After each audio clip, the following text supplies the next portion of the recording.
Ndugu wanahabari, assalamu alaikum warahmatullahi wabarakatuh. Leo tumekutana hapa, tukio kubwa kabisa ni kuzindua tafsiri ya Kiswahili ya hukumu iliyokuwa imesomwa na Mahakama Kuu ya Tanzania katika shauri la kikatiba ambalo liliwasilishwa na Waislamu 12 kutoka jumuiya na taasisi mbalimbali tuliokuwa tunapinga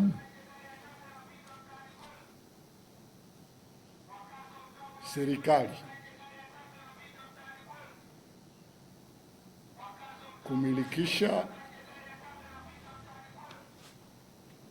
shughuli za Waislamu wa Tanzania kwa taasisi moja ambayo ni BAKWATA. Sasa kupitia uzinduzi huu tuna imani mtatusaidia kufikisha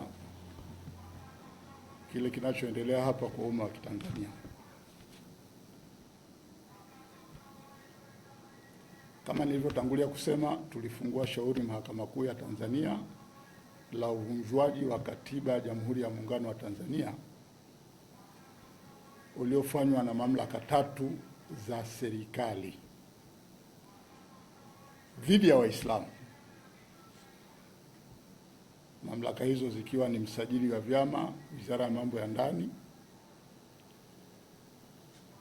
mamlaka ya pili ikiwa ni kabidhi wasii mkuu ambaye wengi tumezoea kumuita Rita; na mamlaka ya tatu ikiwa ni mwanasheria mkuu wa serikali ya Jamhuri ya Muungano wa Tanzania. Taasisi hizi kwa pamoja zilivunja katiba ya nchi na kuwafanya Waislamu wa Tanzania ambao ni raia halali, walipa kodi na ambao naamini wametoa mchango mkubwa sana kwa nchi hii wakose haki zao nyingi sana za msingi kwa sababu ya kuchukua taasisi moja na kuifanya ndio msimamizi wa masuala ya Kiislamu kinyume na katiba ya nchi. Pamoja na hizi mamlaka tatu, Waislamu pia katika shauri lile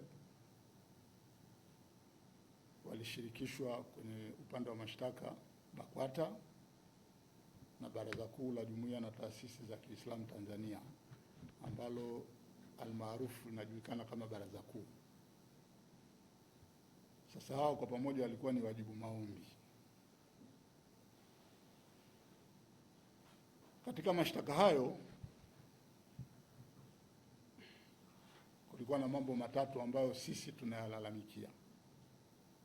Jambo la kwanza, tulikuwa tunapinga mwenendo wa msajili wa vyama na Rita kwa pamoja kulazimisha Waislamu wote na taasisi zao kuwa chini ya chombo kimoja walichokiteua wao kinyume na katiba ya nchi ambacho ni BAKWATA. Pili, tulikuwa tunapinga vikwazo ambavyo Waislamu wanapotaka kujiorganize, kujipanga, waendeshe shughuli zao wenyewe, wanapata vikwazo vya kutosajiliwa bila kibali cha BAKWATA. Kwa hiyo nao tulipinga, tukasema hili linavunja katiba ya nchi. Lakini tatu, pia tulipinga ubaguzi unaotekelezwa na serikali miongoni mwa taasisi za Waislamu. Kama ambavyo nimetangulia kusema, BAKWATA inapewa sifa ya usimamizi wakati ni kinyume cha katiba, lakini pia kati ya taasisi za Waislamu na taasisi za Wakristo kumekuwa na upendeleo mkubwa sana, na katika upendeleo huu mwathirika mkubwa amekuwa ni Muislamu.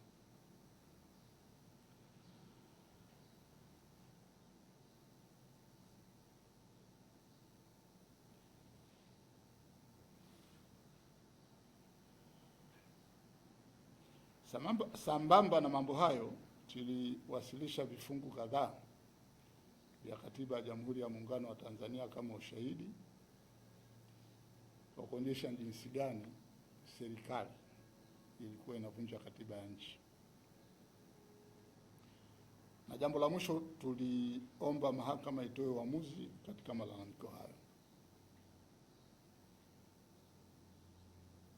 Katika lile la mwanzo, katika maamuzi yake, mahakama ilisema serikali na BAKWATA wameshindwa kuthibitisha kwamba BAKWATA kwanza, serikali pamoja na BAKWATA walishindwa kuthibitisha mahakamani kwamba BAKWATA iliundwa na Waislamu. Sasa taasisi ambayo haikuundwa na Waislamu inawezaje kuwa ndiyo mwakilishi wa Waislamu? Lakini lingine ni kwamba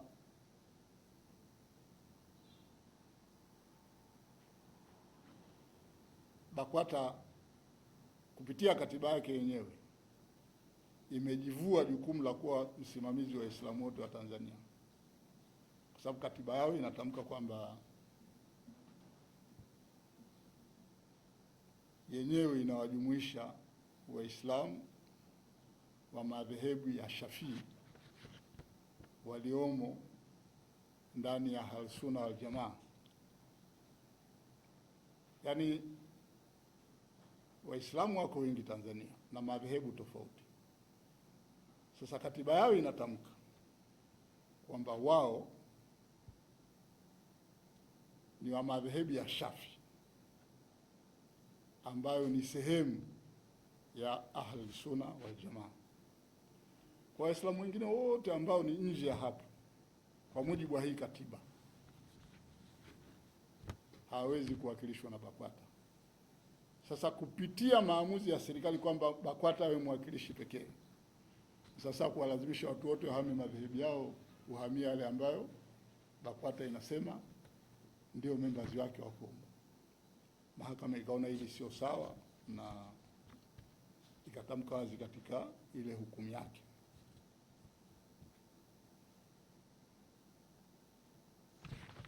Na ikatamka wazi kabisa kwamba serikali ilikuwa inakiuka na kuvunja katiba.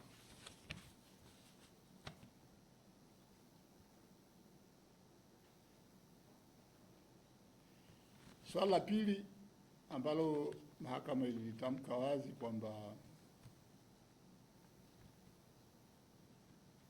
linakiuka katiba ya nchi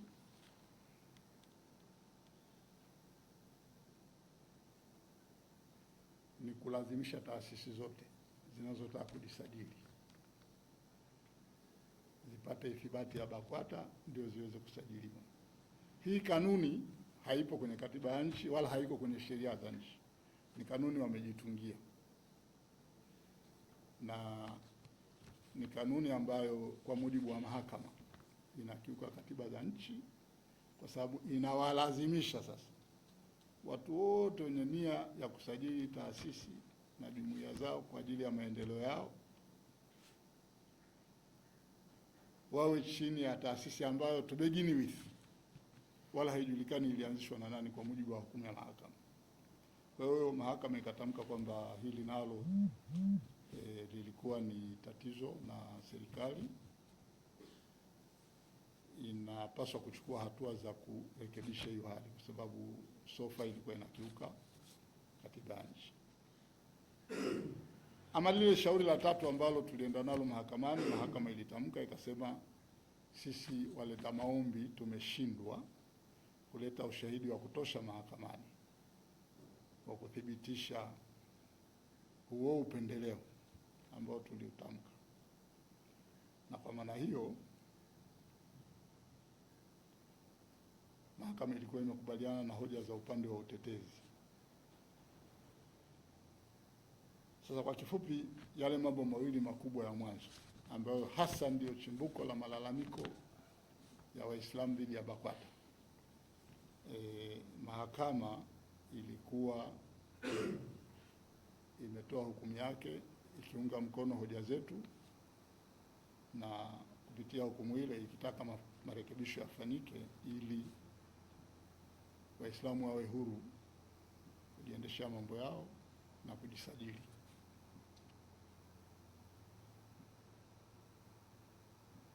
Ndugu wanahabari, katika mkutano wetu na vyombo vya habari tarehe 3 mwezi wa kwanza 2026 tuliahidi kwamba tutaendelea kutoa taarifa ya hili tukio, manake tukio lipo linaendelea bado, kila itakapojitokeza haja ya kufanya hivi.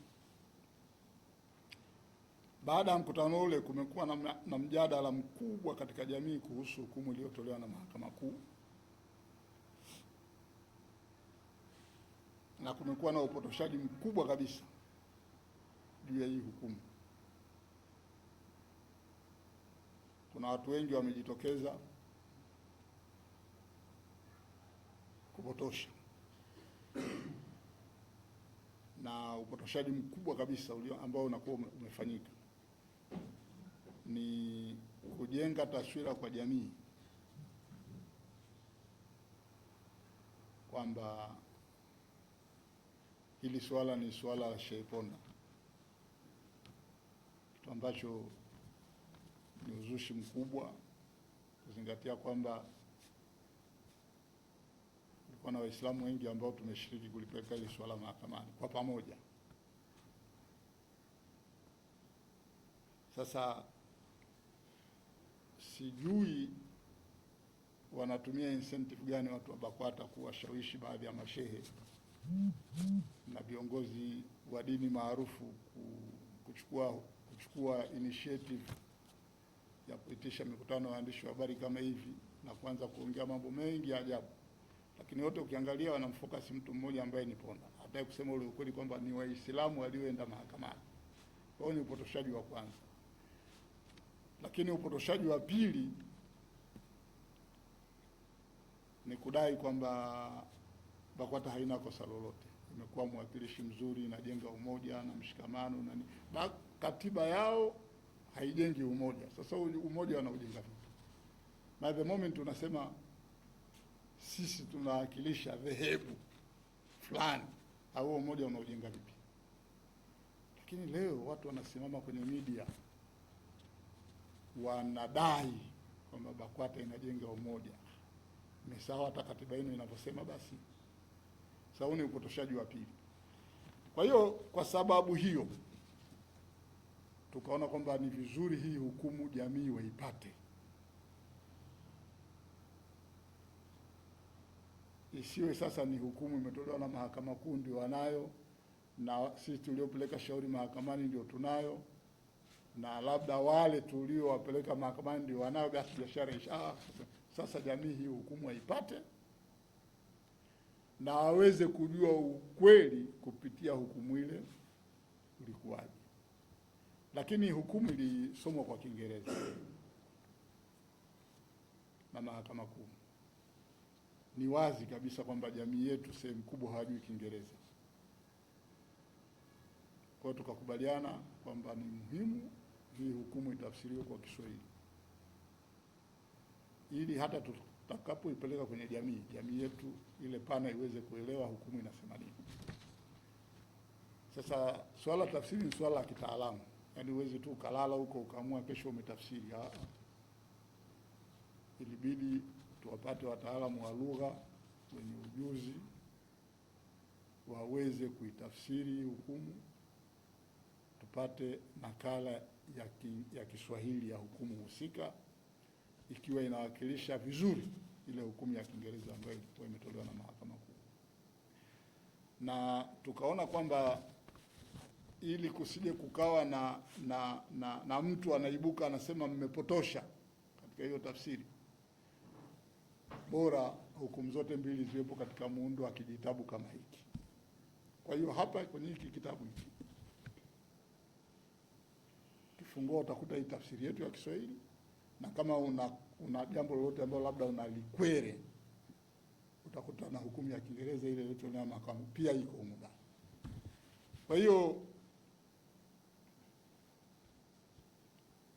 ukweli utajulikana kikamilifu kabisa baada ya uzinduzi wa hiki kitabu ambacho kama nilivyosema kinajumuisha ile tafsiri yetu ya hukumu iliyotolewa mahakama katika lugha ya Kiswahili, na ile hukumu original ya mahakama katika lugha ya Kiingereza bado iko.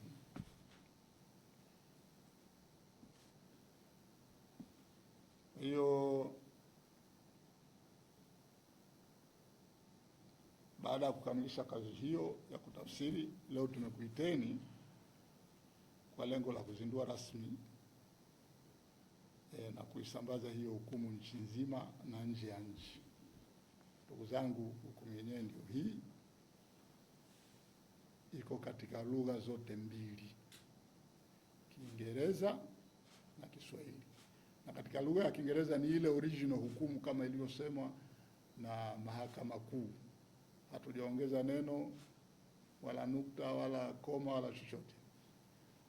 Lakini kwa upande mwingine iko ile ambayo tumewatumia wataalamu wa lugha kuitafsiri katika lugha ya Kiswahili, ili wadau wetu mbalimbali wale ambao hawajui lugha ya Kiingereza basi waweze kuipitia na kujionea wenyewe ni kitu gani ambacho kiliamuliwa na mahakama. Kwa hiyo natumia hii fursa kuinyanyua hii muione vizuri. Kama mnataka kuipiga picha, muipige picha vizuri, na kila chombo cha habari ambacho iko humu kitapata nakala moja ya complimentary, ili katika kuripoti kwenu msipate tabu ya kupata reference. Hukumu iko mbele yenu, mtakuwa mnaifanyia kazi wakati mnaripoti. Kwa nimezindua rasmi hii tafsiri. Niwashukuru sana kwa kukubali kuwa na sisi leo, na ni matarajio yangu kwamba mtatusaidia sana kulihabarisha hili tukio kwa mapana na marefu wa Tanzania wote kwa ujumla, na hususani wale ambao ni Waislamu. Mimi naitwa Juma Hussein Kilaghai. Kwa leo ni msemaji wa jumuiya na taasisi za Kiislamu ambazo zimehudhuria hapa kwa ajili ya uzinduzi wa hii tafsiri. Nimemaliza. Kama kutakuwa na maswali